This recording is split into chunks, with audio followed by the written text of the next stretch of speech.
Physiotherapy ചികിത്സയ്ക്കിടയിൽ endosulfan ദുരിതബാധിതനായ 12 വയസ്സുകാരന്റെ കൈകാലുകളിലെ എല്ലുകൾ പൊട്ടിയതായി പരാതി.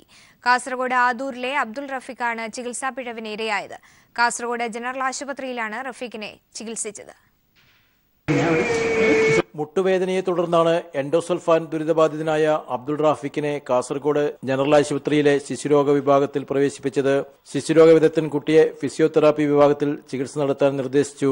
ഈ വിഭാഗത്തിലെ താൽക്കാലിക നിയമനക്കാരായ ജീവനക്കാരാണ് കുട്ടിയെ ഫിസിയോതെറാപ്പിക്ക് വിധേയമാക്കിയത്. വീട്ടിലേക്ക് തിരിച്ചുപോയ കുട്ടിക്ക് വേദന കൂടുകയും കൈകാലുകളിൽ നീര് ഉണ്ടാകുകയും ചെയ്തതിനെ തുടർന്ന് വീണ്ടും ആശുപത്രിയിൽ കൊണ്ടുവന്ന് എക്സ്റേ എടുത്തപ്പോഴാണ് എല്ലുകൾ പൊട്ടിയതായി കണ്ടെത്തിയതെന്ന് ബന്ധുക്കൾ പറഞ്ഞു. കുഞ്ഞിക്ക് മുട്ടുവേദന അറിഞ്ഞിട്ട് ഞാൻ കൊടുന്നത് അപ്പൊ കാണിച്ചിട്ടാകുമ്പോ എക്സസൈസ് ചെയ്യണമെന്ന് പറഞ്ഞു ഡോക്ടർ.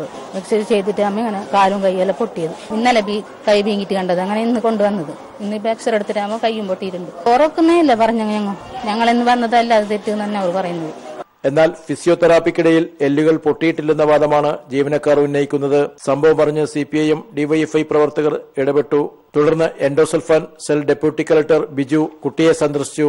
റാഫിഖിനെ പരിയാരം മെഡിക്കൽ കോളേജ് ആശുപത്രിയിൽ വിദഗ്ധ ചികിത്സ നൽകും. പി കരുണാകരൻ MPയും റാഫിഖിനെ സന്ദർശിച്ചു. ആദൂരിലെ ദരിദ്ര കുടുംബമായ വണ്ണാത്തുംപടി അബൂബക്കറിന്റെ മകനാണ് റാഫിഖ്. News bureau, Kasaragod.